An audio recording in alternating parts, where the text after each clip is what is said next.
My name is Ella Monroe. I'm 27 years old, and last Tuesday, my parents signed my death warrant. The sterile smell hit me first. Antiseptic, bleach, and something metallic underneath. Pain was a distant, muffled throb, wrapped in layers of cold numbness. I couldn't open my eyes, couldn't move a finger, but I could hear. Every sound was razor sharp, cutting through the fog. Significant temporal lobe contusion, compounded by the orbital fracture, and multiple skeletal traumas. A woman's voice, calm, clinical. Dr. Anya Sharma, my neurologist. I'd learn later. ICP is stable for now, but the next 12 hours are critical. We need surgical authorization for the orbital repair. Have next of kin been contacted? A pause, rustling papers. Emergency contact is listed as Mother. Ella Monroe. We called. They're en route. Time dissolved. It could have been minutes or hours before the familiar voices sliced through the medicinal haze. Mr. and Mrs. Monroe. Dr. Sharma. Her tone shifted, subtly cooler. Thank you for coming so quickly. What is the prognosis? My father, Marco Monroe. His voice, always measured, like a lawyer assessing damages. Because that's what he was. A corporate shark in a tailored suit. Dr. Sharma outlined it again. The drunk driver who ran the red light at the intersection of Via Solferino and Corso Venezia. The crushed metal cage of my Alfa Romeo. The traumatic brain injury. The broken ribs. The shattered collarbone. The bone fragment threatening my eye. The induced coma. The uncertainty. The cost. And the surgery. Marco pressed, the question landing like a ledger entry. Once she's stabilized, it's necessary to prevent permanent disfigurement and potential nerve damage. We need your authorization and insurance details. Silence. Thick. Heavy. Then my mother, Ella Monroe. Her voice, usually smooth as poured cream, held a sharp, brittle edge. There seems to be a misunderstanding, Doctor. Ella, she isn't biologically ours. A beat. Dr. Sharma's voice frosted over. She has you listed as emergency contacts. Her legal documents. Informal arrangement. Marco cut in smoothly. The paperwork was never finalized. A private understanding. Mr. Monroe. Dr. Sharma's tone was ice. Regardless, as her designated contacts. You're not listening, Ella interrupted, the veneer cracking. She is not our responsibility. We owe her nothing. Is there some state fund? For indigents. The words slammed into my paralyzed body. Owe her nothing. Each syllable a nail hammered into the coffin of every birthday party photo, every strained Christmas, every withheld approval. I screamed inside my useless skull. No sound escaped my leaden lips. Without authorization for the surgical procedure, Dr. Sharma began, her voice tight. Then don't perform it, Marco stated. Flat. Final. She's resilient, or fate will decide. Resilient? Dr. Sharma's disbelief was palpable. She has a traumatic brain injury and multiple fractures. Not your daughter, Ella enunciated, each word a shard of glass. Legally, or otherwise. Another terrible silence. Papers shuffled aggressively. Nurse Chen, doctor. Sharma's voice was low, vibrating with controlled fury. Document this conversation verbatim and contact hospital legal immediately. We proceed under emergency protocols. We're leaving, Ella announced, the click of her designer heels sharp on the linoleum. Do not contact us regarding this patient again. The door sighed shut behind them. Their footsteps faded down the corridor, taking with them the last pretense of family, of care, of humanity. The silence they left behind was suffocating, filled only by the rhythmic beep of the heart monitor and the frantic pounding of my own trapped heart. They walked out, left me broken, helpless, unwanted, to die. A low whistle cut the silence. Jesus wept. A new voice, male, softer. Rich people, huh? Ice in their veins. Nurse David Chen. Check her personal effects, David, Dr. Sharma commanded, exhaustion warring with anger. Phone, wallet. Find someone, anyone, who actually gives a damn. I grew up in a sun-drenched apartment overlooking the Navigli canals in Milan. High ceilings, parquet floors polished to a mirror shine. Modern art chosen not for love, but for investment value. From the outside, the Monroes were the epitome of cosmopolitan success. Marco, the ruthless corporate attorney. Ella, the effortlessly elegant gallery owner.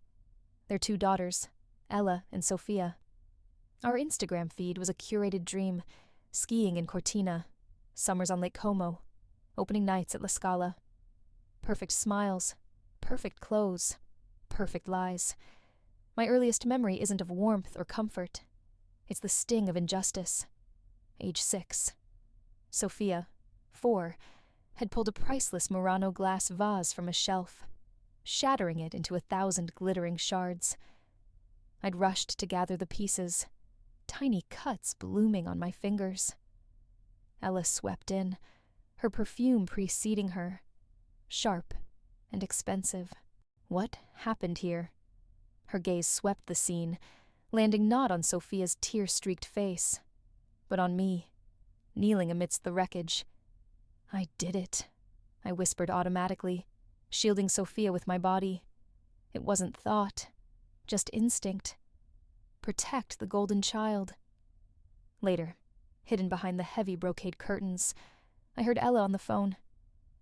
Ella's always so accommodating, not like Sophia. Sophia has spirit. Spirit.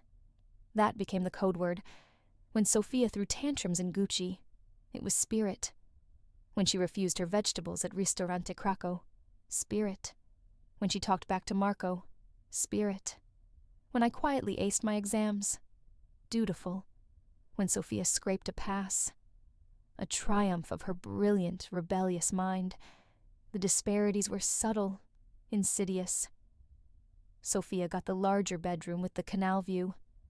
Sophia chose our holiday destinations: Santorini, Mykonos, Saint-Tropez.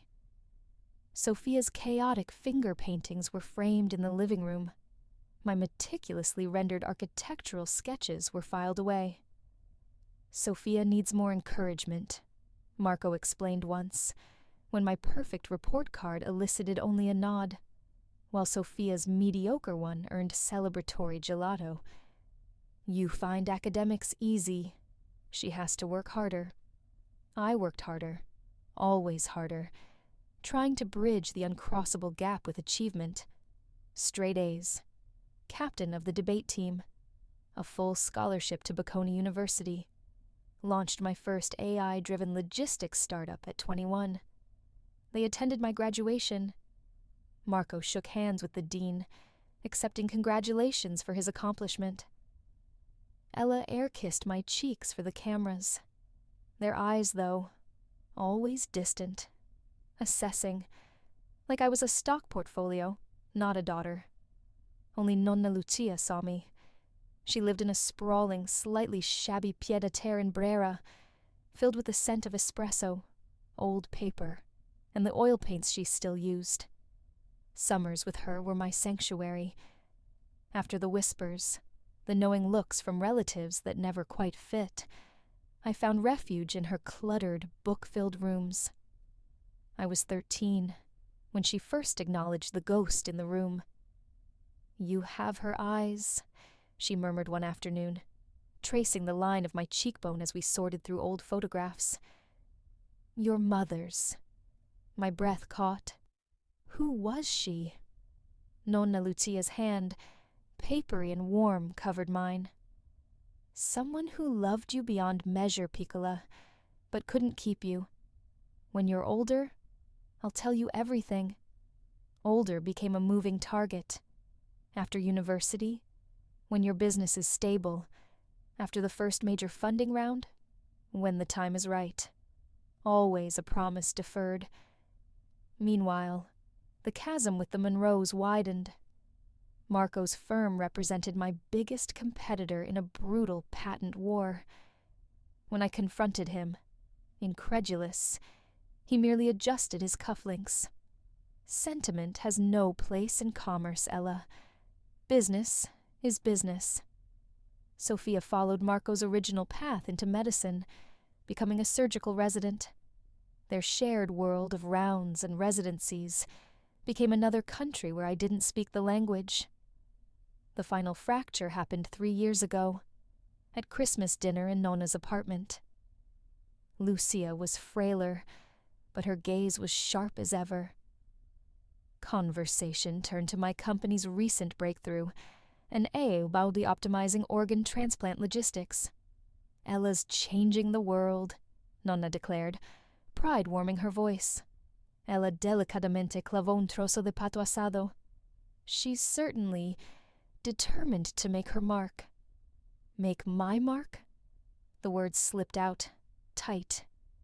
Is that what you think this is? Marco swirled his Barolo. Isn't it? Most adoptees go through an overachievement phase. Compensating. It's well-documented psychology. The casual confirmation of the secret they denied for 15 years hit me like a physical blow. The room tilted. Adoptee? Sophia gasped, her fork clattering to her plate. Dad, what? Oh, she knows. Ella waved a dismissive hand. Since she was 12. Though really, must we discuss it over dinner? The dam broke. Years of swallowed hurt, of conditional affection, of gaslit reality surged up, hot and acidic. You denied it. Every time I asked, you made me feel crazy. Delusional. We believed it was kinder, Marco stated, his lawyer voice smooth, implacable. Stability. Continuity. I needed truth. The word cracked. The truth, Ella snapped, her composure shattering, is that we gave you everything. A privileged life. The best education. Opportunities most children dream of. You should be grateful. Nonna Lucia's fist slammed onto the table, rattling the crystal. Basta, Ella. But it wasn't enough. The words tore out of me, raw and ragged. You never wanted me.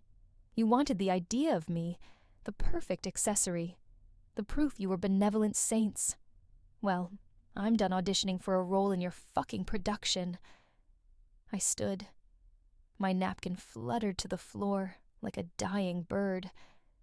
I'm done begging for love that should have been freely given. I walked out of Nonna's apartment, out of their lives, changed my number, moved across the city. Only Nonna Lucia remained, our Sunday espresso rituals sacred. They do love you, she insisted once, her voice frail. In their way. Love shouldn't feel like a hostage negotiation, I replied, staring into my tiny cup. She died 6 months ago, peacefully, in her sleep. I was in Singapore sealing a partnership deal. The Monroes didn't call. I found out through a crisp letter from Avocado Ricci, informing me Nonna Lucia had left me her Brera apartment and the bulk of her estate. The truth about my birth mother died with her, or so I thought. Fate had a brutal sense of irony. The rain was relentless that Tuesday, a proper Milanese downpour, turning the streets into slick, reflective ribbons under the yellow glow of streetlights. I'd been at our startup hub near Porta Nuova, wrestling with a critical algorithm for Bridge AI, our new communication platform for non-responsive patients. My co-founder, Leo Conti, urged me to leave. Ella, go home. It's past 10. The code will wait. I'm close, Leo. Another hour. I was always close. Perfection was my armor. By the time I shut down, it was nearly 11. The rain hammered the skylights. I should have called a taxi. My apartment near Parco Sempione was a 10-minute drive. What could happen in 10 minutes? The intersection of Via Solferino and Corso Venezia. A blind curve. The drunk driver in a speeding Audi SUV ran the red light like it didn't exist. I remember the headlights. Blinding. Apocalyptic. The deafening crunch of metal folding. My body slammed against the seatbelt, then wrenched sideways. The world spun violently. Glass exploded. Later, I learned the car flipped once, clipped a tramline pole, and slammed into a newsstand. The airbag saved my life but shattered my collarbone and 3 ribs. My head hit the driver's window with the force of a sledgehammer. Temporal lobe injury. Consciousness fled, drifting. Pain was a deep-sea pressure. Voices came and went, distorted, underwater. Then, Nurse Chen's voice, steady, anchoring. "Hey there, Ella. Just adjusting your IV. You're doing great, really. Dr. Sharma's pleased with your ICP numbers." A gentle touch on my forearm. "Name's David. I'm on nights this week. Not leaving you solo, promise. Not after... well," he sighed. "Research says you might hear me. So, I'll talk. Weather's crap still. Rain like stair rods. Your friend Leo? He's a force of nature. Been here every day, raising hell with admin. Got his lawyer crawling all over the place, making sure you get the best. Apparently," his voice lowered conspiratorially, "your parents are trying to contest your nonna's will already, claiming you're incapacitated, charming." Rage, white hot and pure, cut through the sedative haze. They abandoned me. Now they wanted to steal what Nonna gave me. It was grotesquely predictable. The orbital surgery happened on day 5. A blur of bright lights, masked faces, and then nothing. Waking was agony. My head felt split open. My face was a mask of bandages and pain. "Welcome back, Ella." Dr. Sharma's face swam into focus, her dark eyes assessing but kind. "Surgery went perfectly. Swelling's reducing. We'll start weaning you off the sedatives." True consciousness returned in painful increments, squeezing a hand, blinking against the harsh light, the horrific, gagging ordeal of having the breathing tube removed. My voice, when it came, was a sandpaper rasp. "Where?" "Ospedale Maggiore," Nurse Chen answered, appearing with a cup of ice chips. "You're safe. You're going to be okay." But I wasn't okay. The physical pain, the grinding ache in my collarbone, the fire in my ribs, the pounding in my skull, was a symphony of misery. But it was nothing compared to the psychic wound. The memory of their voices, cold and deliberate, condemning me. She is not our responsibility. We owe her nothing. It echoed in the hollow places they'd carved inside me over a lifetime. It poisoned every painful breath. Recovery was a war. Sitting up felt like being disemboweled. Standing, supported by the stalwart physiotherapist Gina, left me drenched in sweat and humiliation. But I pushed, harder each day. Spite, as Leo observed during his visits, was a potent analgesic. "Docs say you're healing like Wolverine," Leo grinned, setting down a box of cannoli from my favorite pasticceria. He handled the company chaos, the press inquiries about the visionary CEO's accident. "Though maybe dial back the intensity a notch, Monroe. Gina says you scare her." "Motivation," I gritted out, forcing my trembling legs to take another step. It was Leo who finally dropped the legal bombshell during week 2. "Didn't want to stress you," he began, uncharacteristically hesitant, perched on the edge of the visitor's chair. "But Avocado Ricci called. Your parents. They filed for conservatorship. Over you. And Nonna's estate." The cannoli turned to ash in my mouth. "On what grounds?" Leo's face hardened. "Mental incompetence. due to your injuries. They filed the papers 3 days after the accident, Ella. 3 days. While I fought for life, they lawyered up to declare me unfit and seize my inheritance. The calculation was breathtaking. My hands clenched on the bedrail, knuckles white. I need to see Ricci. Avocado Enzo Ricci arrived the next morning, mid-60s, impeccably dressed, with sharp eyes that softened when he saw me. Signorina Monroe, a relief to see you conscious. Your grandmother would be overjoyed. My parents, I cut straight to it, my voice still weak but clear. They're trying to steal her home. He nodded, placing a leather briefcase on the tray table. They petitioned for emergency conservatorship, citing your condition.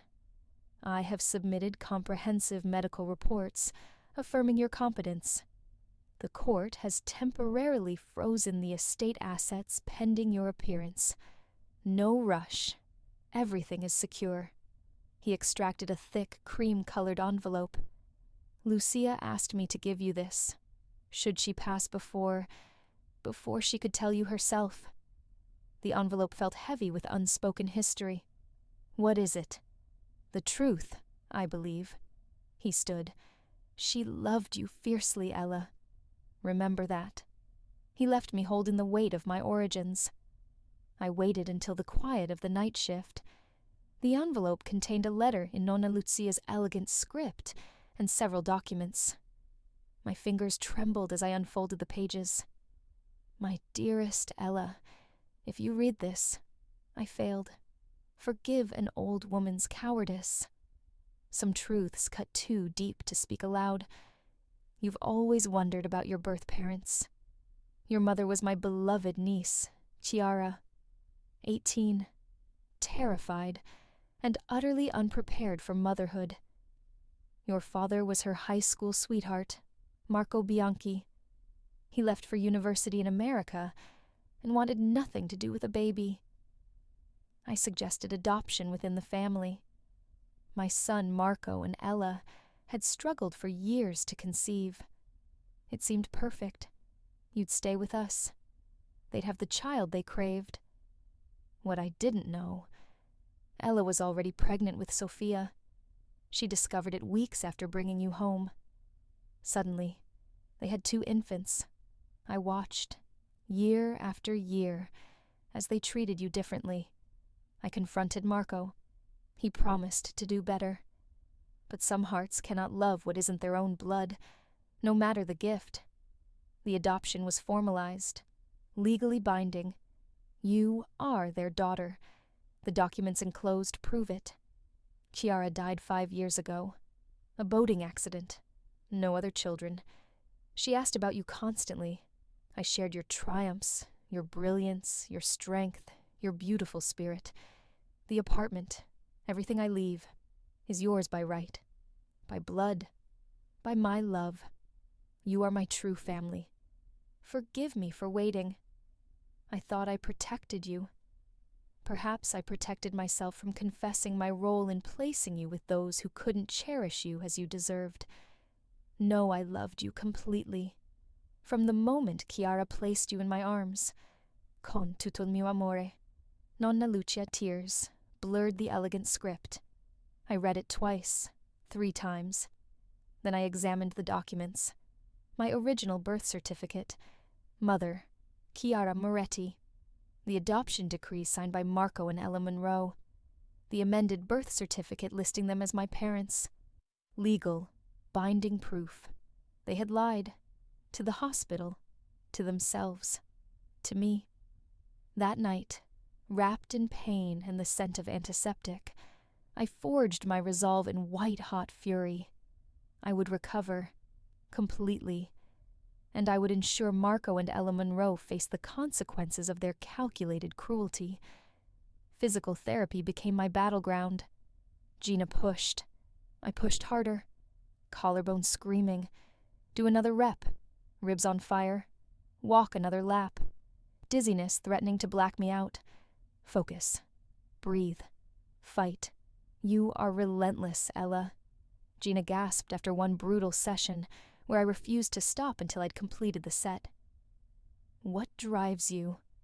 Pure titanium will? Somewhere important to be, I panted, sweat stinging my eyes. Weeks later, Dr. Sharma signed my discharge papers. Nurse David helped me pack the cards and flowers, mostly from colleagues. Leo, Gina. Nothing from the Monroes. What now?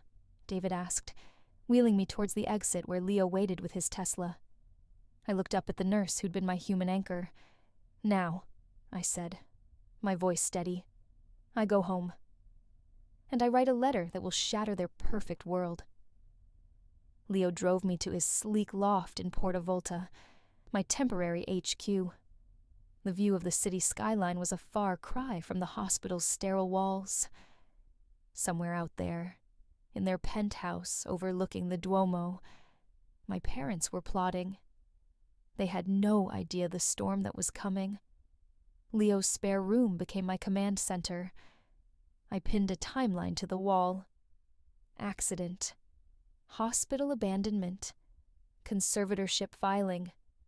Probate challenge. My laptop buzzed with activity. Emails to Ricci. Research into security firms. Drafts of the letter. You need rest, Ella, Leo fretted, bringing me a triple espresso one evening. I'll rest when they're ashes, I replied, not looking up from the draft dripping with venom. It felt wrong. Cathartic, but wrong. The breakthrough came during a session with Dr. Faria, the therapist Ricci insisted I see. What do you truly want from them, Ella? She asked gently. Acknowledgement? An apology? Yes, for the hospital, for a lifetime of making me feel like an imposter. And if they never give you that? Dr. Faria's question hung in the air, heavy and profound. Then what? The silence stretched, the raw need for their validation, the child's desperate cry inside me, warred with the furious woman I'd become. Then, I whispered, the realization dawning like cold, clear light. I want to be free, free of needing anything from them at all. That night, I wrote the letter, not from rage, but from ruthless clarity. I detailed the neglect, the gaslighting, the adoption lie, and their ultimate unforgivable betrayal at Ospedale Maggiore. I referenced the damning hospital security footage and enclosed copies of the legal documents proving my adoption was ironclad, but the core was a declaration of independence. Marco, Ella, it began. I address you by name because mother and father are titles you forfeited. Parents protect their children. Parents prioritize their child's need above all else. You did neither. By the time you read this, you will have already tried to declare me incompetent. You will have filed to seize Nonna Lucia's inheritance. You will have spun tales of concern. Save your breath. I am alive, despite you. The doctors documented your refusal to authorize life-saving surgery. The security footage captured your exact words. She is not our responsibility. We owe her nothing. For 27 years, I tried to earn your love. Excellence was my currency. It was never enough. Because I was never enough. Not your blood, not your real daughter. Nonna Lucia left me the truth. My mother was Chiara Moretti. You legally adopted me. The documents enclosed are irrefutable. The footage will be submitted to the court should you persist. This isn't revenge. It's truth. The truth that you were incapable of loving me as I deserved. The truth that when I lay broken, you walked away. I forgive you. Not for your sake, but for mine. I release you from any obligation. I release myself from the need for your approval, your acknowledgement, or your love. I am whole without you. Ella Monroe P.S. The locks at Nonna's apartment are changed. It is legally mine. Direct all future communication to Avocado Enzo Ricci. I sealed it in a heavy parchment envelope. Ricci would place it. The final piece clicked when Ricci called. The Monroes, citing sentimental reasons, had secured court permission to visit Nonna's apartment to collect personal items before probate finalized. They were coming Saturday at 3 p.m. Sophia was listed on the filing. Then it's time, I said, the words tasting like cold steel. That Saturday morning, Ricci placed my letter prominently on Nonna's massive oak dining table. The discreet security cameras Ricci had installed, one covering the entrance hall, one focused on the dining area, streamed live to my laptop at Leo's. Leo sat beside me, a silent pillar of support. At 3:07 p.m., a black Mercedes S-Class pulled up on Via Brera. Marco emerged first, checking his Patek Philippe with visible impatience. Ella followed, immaculate in Chanel tweed, her face set in lines of practiced entitlement. Sophia trailed slightly behind, her expression unreadable, hands buried deep in her coat pockets. The key didn't work. Marco jiggled it furiously. It's not turning. Did you try the Portone service entrance? This is Nonna's home, Sophia murmured. Was her home, Marco corrected sharply before pulling out his phone. A locksmith arrived, opened the door, and departed after Marco signed a form. Finally, Ella sighed, stepping inside. Marco, check the silver. Ensure Ella hasn't already looted the place. Sophia flinched at the casual accusation. Leo muttered a curse beside me. I watched, detached, icy. Everything looks the same, Sophia observed, running a hand over the grand piano in the living room. Nonna's touch. Lucia had exquisite taste, Ella conceded, picking up a delicate Murano glass paperweight. This would complement the study. We're here for Dad's childhood things, Mom, Sophia reminded her quietly. Not shopping. Don't be naive, Sophia, Ella snapped. Ella will never be competent to manage this. The court will grant us guardianship. Then everything here will be disposed of properly. She's in intensive physio, Sophia countered. Her doctors say her recovery is remarkable. Physically, perhaps, Marco interjected, descending the stairs. The brain injury is another matter entirely. Silver's intact. Master bedroom undisturbed. Has anyone actually seen her? Sophia pressed. To know how she is. The hospital has been obstructive, Ella said primly. Besides, Ella has always been fiercely independent. Too independent, Marco grumbled. If she'd listened about that route. Are you seriously blaming her for being hit by a drunk driver? Sophia's voice rose, incredulous. Of course not, Ella soothed, the practiced matriarch. Your father is just upset. This has been terribly stressful. They moved into the dining room. Marco spotted the envelope first. What's this? He picked it up.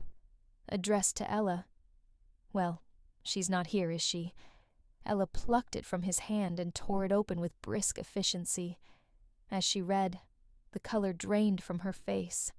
Her carefully composed features slackened, then tightened into a mask of disbelief and dawning horror. What? What is this? Marco snatched the pages. His eyes scanned rapidly, his jaw tightening, a vein pulsing at his temple. Preposterous, he finally exploded. Lies, malicious fabrication. Ricci put her up to this. What does it say? Sophia demanded, reaching for the letter. Nothing that concerns you, Marco snapped, holding it away. Family, business. I am family, Sophia's voice cracked. She grabbed the letter. Her eyes widened as she read. Mom, Dad, abandoning her, at the hospital, telling doctors she wasn't your daughter, that you owed her nothing? Her voice shook. Is this true? Ella se hundió en una silla de comedor. una mano revoloteando hacia su garganta. It wasn't like that. We were in shock. The prognosis was so grim. Out of context, Marco blustered. We merely clarified the legal complexities. Sophia kept reading, her face paling further. There's a link. Security footage. She pulled out her phone, fingers trembling as she typed the URL Ricci had embedded. The grainy black and white footage filled her screen. We watched on our feed as Sophia watched hers. The audio, slightly tinny but horrifyingly clear, filled Nonna's dining room through Sophia's phone speakers. She is not our responsibility. We owe her nothing. Do not treat her. She's not our real daughter. Not legally. Not really. Please don't contact us again. Silence. Thick. Suffocating. Sophia lowered her phone, her face ashen. She looked at her parents, truly looked at them, as if seeing strangers. You left her, she whispered, the words scraping out. Your daughter. To die. She's not, Ella began, then choked, pressing her lips together. Not what, Mom? Sophia's voice was dangerously quiet. Not your daughter. According to these, she brandished the adoption papers. She absolutely is. You adopted her, raised her for 27 years, and then you abandoned her when she was dying. Her voice rose, trembling with fury and betrayal. You don't understand the pressures, Marco started. I understand perfectly. Sophia cut him off, her voice raw. I always knew you treated her differently. I thought it was because she was so capable, so strong. I never imagined. Her voice broke. I never imagined it was because you didn't consider her yours. Ella se levantó, convocando su dignidad de inauguración de galería. We gave her every advantage, Sophia, every opportunity. Except love, Sophia shouted, tears spilling over. Except the one thing that actually mattered. All those times you brushed off her achievements, made her feel second best. It wasn't high standards. It was because you didn't think she belonged. That is not true, Marco's voice boomed. We always wanted the best for her. The best, Sophia laughed, a harsh, brittle sound. Leaving her with a broken skull and shattered bones? That's your idea of the best. You disgust me. Ella stood abruptly. We need to find Ella. She's been manipulated, poisoned against us. That Leo Conti, she knows about the conservatorship, Marco realized, skimming the letter again. She knows we're contesting the will. His eyes narrowed. Is that all you care about? The money? The apartment? What about your daughter who almost died? Of course we care about Ella, Ella snapped automatically. But we must be practical. In her condition that you made worse, Sophia screamed, the sound echoing off the high ceilings. Her condition you're trying to exploit to steal Nonna's legacy. Marco's face hardened into granite. That's enough, Sophia. This doesn't concern you. Doesn't concern me. Sophia stared at him, then at Ella, her expression shifting from fury to profound disillusionment. Ella is my sister. Half-sister, Ella corrected, the word slipping out reflexively. Her hand flew to her mouth, eyes wide with horrified realization. Sophia froze. The word hung in the air, toxic and undeniable. She stared at her mother, then her father, the last vestiges of her childhood image of them crumbling. So, she whispered, the fight draining out of her, replaced by a terrible, hollow understanding. It's true. You never thought of her as family. Not really. She gathered the letter and documents with trembling hands, shoving them into her bag. I can't be here. I can't be near you right now. She turned and walked towards the grand entrance hall. Sophia, wait, Marco called after her, a rare note of panic in his voice. "I'll be at my place." She threw over her shoulder without stopping. "Don't call me. I need time to process this." She gestured vaguely back at them, at the room, at the ruins of their family. The heavy front door clicked shut behind her. Silence descended, thick and charged. Ella se desplomó de nuevo en su silla, su rostro pálido. "Now look what you've done," she hissed at Marco. "You've turned Sofia against us, too." "Me? You're the one who called Ella her half-sister." "Well, she is. And now both our daughters despise us. And Ella has that footage and this letter to crucify us in court." Marco paced, running a hand through his silver hair. "Call Avocado Bellini. Immediately. He'll know how to handle this. We can claim shock, impaired judgment." "The footage, Marco." Ella's voice was shrill. "The footage shows us perfectly calm, perfectly clear. We'll say it was edited, tampered, deep fakes. Anything," Marco snapped. Ella enterró su rostro en sus manos. "This is a catastrophe." They spent the next hour plotting damage control, their voices low and urgent on the security feed. Calling their lawyer, Bellini, scouring the apartment for small, valuable heirlooms they could plausibly claim. A silver picture frame, a set of antique Venetian glasses, discussing potential character witnesses, country club friends, Marco's legal associates, never once expressing remorse, never questioning their actions, only strategizing to protect their reputation and assets.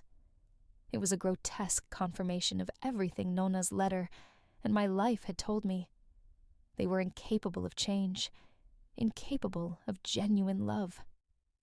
As they finally left, Ella clutching the stolen picture frame, my phone vibrated. An unknown number. A text. "Ella, it's Sofia. We need to talk. Please." I stared at the screen, Leo watching me silently. The past and the future collided in that simple message. After a long moment, I typed back. "Tomorrow. 10. Pasticceria Marchesi, via Santa Maria alla Porta." Whatever came next, I was ready. On my terms, the Pasticceria Marchesi was bustling, fragrant with the scent of espresso and freshly baked cornetti. Sofia was already at a corner table, 2 untouched cappuccinos steaming before her. She looked up as I approached, leaning on my sleek carbon fiber cane. Her eyes widened, taking in the fading bruises near my temple, the slight stiffness in my posture. "Ella," she breathed, half rising, hesitating between an embrace and a handshake. We settled for an awkward nod. "Sofia." I eased into the chair opposite. She pushed a cappuccino towards me. "No sugar, right? Just cinnamon?" I nodded, surprised. "Thanks." "I didn't know," she blurted out, her eyes earnest, pleading. "About the hospital. About them. Leaving you there. I swear, Ella. I didn't know." I held her gaze. Sofia had many flaws. Spoiled, sometimes oblivious. But malice wasn't one of them. I believe you. And I read the letter. All of it. Watched the footage. She shuddered. I can't comprehend it. How could they do that? To anyone? Let alone. She trailed off, unable to say, their daughter. Not their daughter, I corrected softly. Not in their eyes. But you are. Legally. And we grew up together. You're my sister. She reached across the table, her hand hovering near mine. I didn't pull away, but I didn't take it. 27 years, Sophia, I said, my voice steady. 27 years of watching them adore you, while I got measured scraps. Did you truly never see it? She flushed, looking down at her cup. I saw. They were harder on you. Stricter. I thought it was because you were older, or because you were so brilliant. They had higher expectations. Or, she swallowed, Or maybe because you weren't afraid of them. They told the doctors I wasn't their real daughter, that they owed me nothing. The words tasted like ash. Those weren't words spoken in shock. That was their core truth.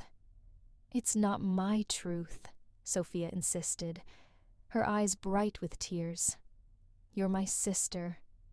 My big sister who taught me to ride a bike in Parco Sempione, who helped me cram for my med school entrance exams, who covered for me when I crashed Dad's Maserati at 17. She leaned forward. I missed you these past 3 years. What do you want, Sophia? The directness made her blink. From me? From this? She faltered. I want us to be sisters. Real sisters. Not whatever that was in Nonna's apartment. And them? I asked, gesturing vaguely in the direction of their world. Where do Marco and Ella fit into this idyllic sisterhood? Her expression darkened. I don't know. I'm not speaking to them right now. What they did... She shook her head. I can't forgive it. They'll pressure you, I warned. They'll rewrite history. Minimize. Blame me. Blame Ricci. You know their playbook. A ghost of a smile touched her lips. Better than anyone. I've been the audience for their performances my whole life. Silence settled between us, filled by the clatter of cups and the murmur of the cafe. Can I ask? Sophia ventured hesitantly. The letter you left them. What did it really say? The whole thing. I considered her. The vulnerability in her eyes was real. Reaching into my bag, I pulled out my phone and opened the saved document. Marco, Ella. I began reading aloud, my voice low but clear in our corner. I address you by name, because mother and father are titles you forfeited. I read it through to the end, the words resonating in the space between us.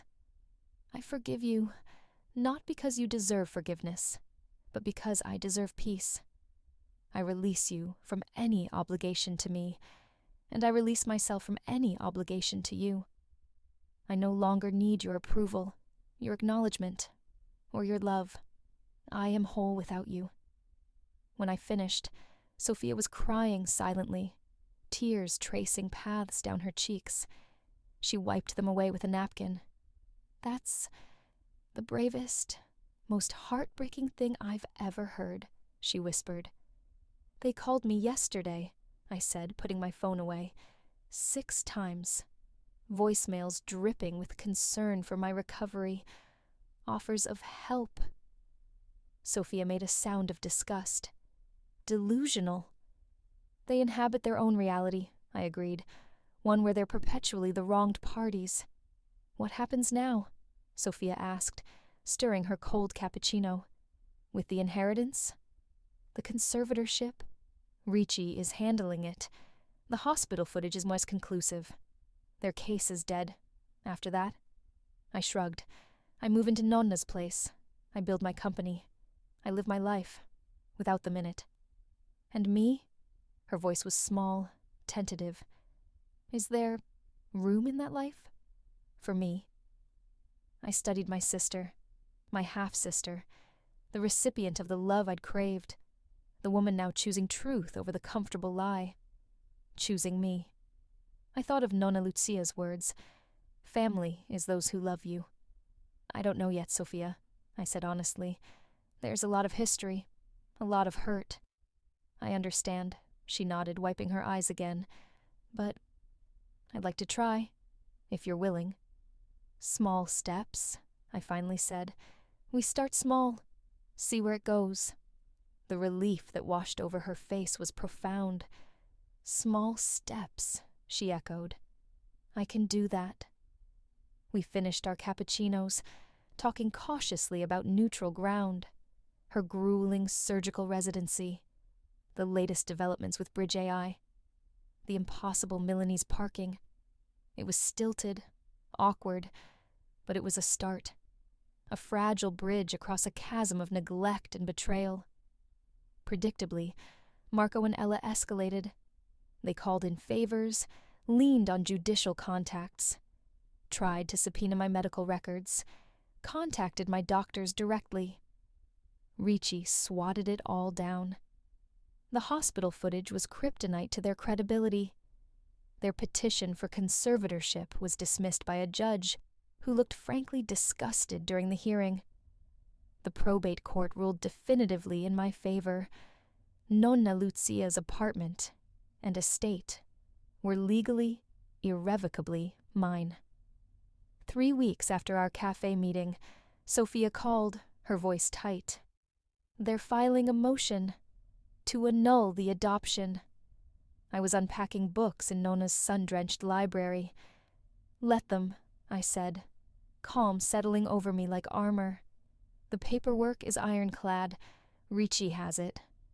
It's not about winning anymore, Ella, Sophia said, her voice thick with sadness. It's about hurting you, punishing you. I know. I'd always known their capacity for vindictiveness. How are you holding up? I moved out of their place, staying with Julia, a friend from the hospital. A shaky breath. I couldn't breathe there, knowing what I know now. I'm sorry. Don't be. It's not your fault. And I meant it. She was losing the parents she knew too. A pause. Actually, Nonna's place is huge, right? I was wondering. She trailed off. I smiled faintly. Inviting yourself to be my roommate? Just temporarily, she rushed, until I find my own place. Only if you're comfortable with it. The East Wing has its own entrance, its own bathroom. It was a leap, bigger than Cornetti at Marchesi. But maybe it was time for leaps. The East Wing does have its own bathroom, I confirmed, and I'm rarely home before 8. Leo works me like a dog. Really? You mean it? Small steps, remember? We'll see how it goes. 6 months after the accident, Dr. Sharma signed off on my final scans. The last of the bone grafts had healed. The cognitive tests showed no deficits. The cane was retired. Medically, you're a phenomenon, Ella, Dr. Sharma said, genuine awe in her voice. Most patients with your injuries, well, they wouldn't be walking into my office asking for clearance to run a marathon. I had compelling reasons to get better, I replied, thinking of the letter, the apartment, the life I was fiercely reclaiming. I moved into Via Brera properly. Sophia settled into the spacious East Wing suite. Our cohabitation was tentative at first. Old habits, old jealousies, old hurts surfaced. We established boundaries, shared kitchen, separate living spaces, designated quiet hours. Slowly, painstakingly, we built a new dynamic. Not the enforced proximity of childhood, but a chosen connection. Sophia brought home takeout from our favorite trattoria when I worked late. I helped her dissect complex surgical journal articles. We discovered a shared, shameful love for trashy Italian reality TV, spending Sunday evenings dissecting the melodrama over bowls of gelato. You're actually funny, Sophia laughed one night during a particularly ridiculous episode of Uomini e Donne. I never knew. You never knew me, I said, not bitterly, just stating a fact. Not really. Leo became a fixture, often crashing on the enormous living room sofa after late coding sessions. Nurse David and his partner came for dinner, filling the apartment with laughter. Avvocato Ricci joined us for Sunday lunches, continuing Nonna Lucia's tradition. You've built quite the tribe here, Ella, Ricci remarked one sunny afternoon, watching Sophia debate surgical techniques with David, while Leo argued football with his partner. Chosen family, I corrected, passing him a plate of bruschetta. The only kind that matters. My parents made one final desperate play. They sued me. for intentional infliction of emotional distress, claiming my letter and the release of the hospital footage had caused them severe psychological harm. It was a transparently vengeful, frivolous lawsuit. The judge dismissed it summarily, with prejudice. In his scathing written opinion, he noted they had callously abandoned their critically injured daughter and were now seeking to punish her for truthfully documenting that abandonment. The ruling made the legal blogs, then the local news. Their carefully constructed facade of respectability crumbled. Associates distanced themselves. Country club invitations dried up. They left Milan a month later, relocated to a gated community in Sardinia, without a word to Sophia or me. "Are you okay?" Sophia asked quietly when we heard the news, sitting on Nonna's terrace overlooking the Brera rooftops. I watched the sunset paint the sky in hues of orange and purple. The old ache was there, faint, but it no longer defined me. "Yes," I said, the realization settling deep and sure. "I really am." The truth was, they had abandoned me long before Ospedale Maggiore. Perhaps they had never truly been present at all. With the legal battles finally over, I poured my energy into Bridge AI. Inspired by my own terrifying experience of locked-in consciousness, our platform used advanced EEG and eye tracking to help medical staff identify cognitive awareness in non-responsive patients. It was gaining traction in neurology departments across Europe. "Calling it Bridge is perfect," David said during a dinner at the apartment. "Building a connection where there seems to be none." "It would have helped them," I corrected. "The doctors." I knew I was conscious. They didn't. Turning pain into purpose. Nonna Lucia would have approved. A year to the day after the accident, I hosted a dinner party in Nonna's dining room. The table groaned under platters of pasta. The air buzzed with conversation. Leo was there with his new girlfriend, a brilliant data scientist. David and his partner brought wine from their uncle's vineyard. Ricci arrived, bearing a magnificent tiramisu. Sophia brought Matteo, a quiet, kind-eyed cardiologist she'd been seeing. I looked around the table, at these faces, these hearts, who had chosen to stand by me, who had shown up when blood had walked away. A profound sense of completeness, of rightness, filled me. I raised my glass. "A toast," I said, the chatter subsiding, "to family, not defined by blood or law, but by love, by choice, by showing up when it matters most.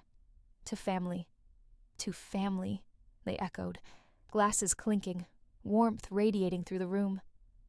Later, after everyone had left, Sophia found me on Nonna's beloved wrought iron balcony, the city lights twinkling below.